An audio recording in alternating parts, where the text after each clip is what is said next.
Hi everyone, I'm Farida and welcome back to my channel. Today's time my students had problem with mounting their bitewing radiographs, so I decided to make a video to help everyone out, so let's do this.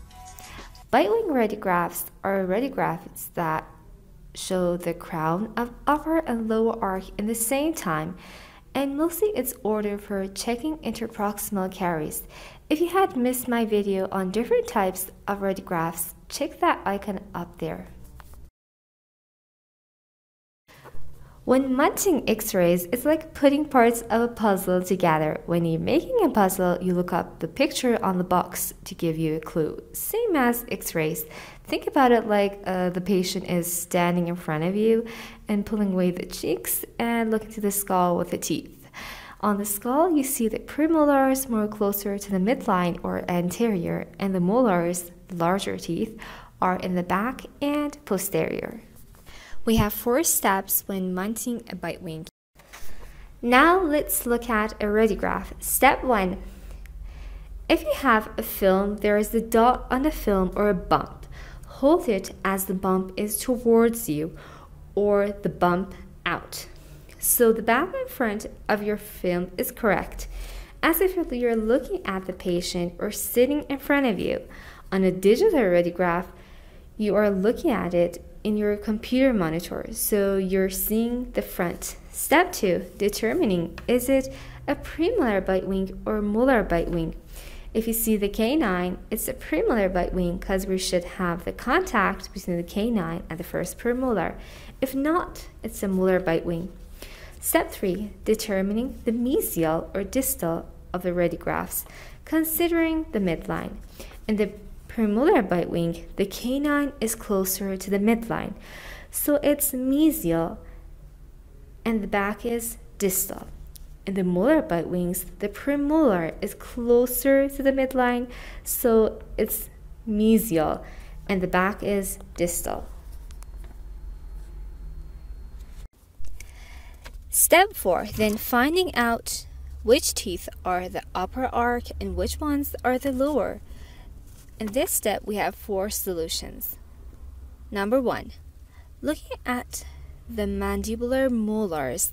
The mandibular molars have a forcation or a pulp chamber that is mostly well defined, so we can say it has a classic anatomy. Like the pulp chamber, if you look at it, it looks like an H. So it has a classic anatomy. Maxillary molars have a palatal root that is superimposed on it. The forcation is not that much clearer as the mandibular molars. So this is the lower arc. Number 2 solution, mostly our patients are class 1 occlusion. In class 1 occlusion, the first mandibular molar is 1 step anterior than the first maxillary molars, so mandibular molars 1 step ahead.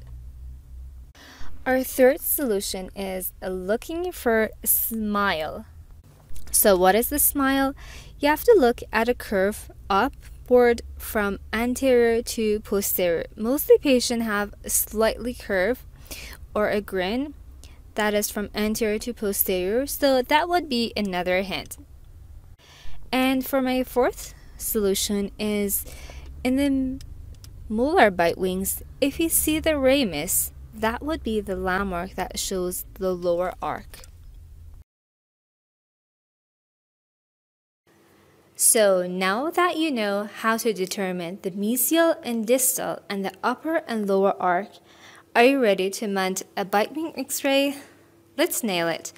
Okay, this is a bitewing radiography, seeing the upper and lower crowns.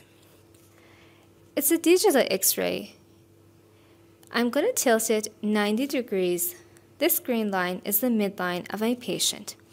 I know that the premolars should be closer to the midline. The next step, finding the upper and lower arc.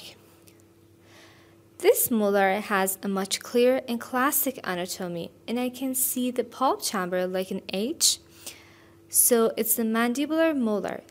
Something else, I know that the mandibular molar can be one step ahead than the maxillary molars, so it means that I have to flip the film that is upside down. Now what happens as I flip the film? The premolars should be closer to the midline, so it should be to the other side of the midline, so it's the right side of the bite wing. Thank you all for your support. Hope you enjoyed this video. Don't forget to subscribe, press the bell button for getting notifications for the next video, and share it with your friends. Hopefully it will be helpful for anyone out there, and press that bell button for getting notifications for the next video. Have an awesome day.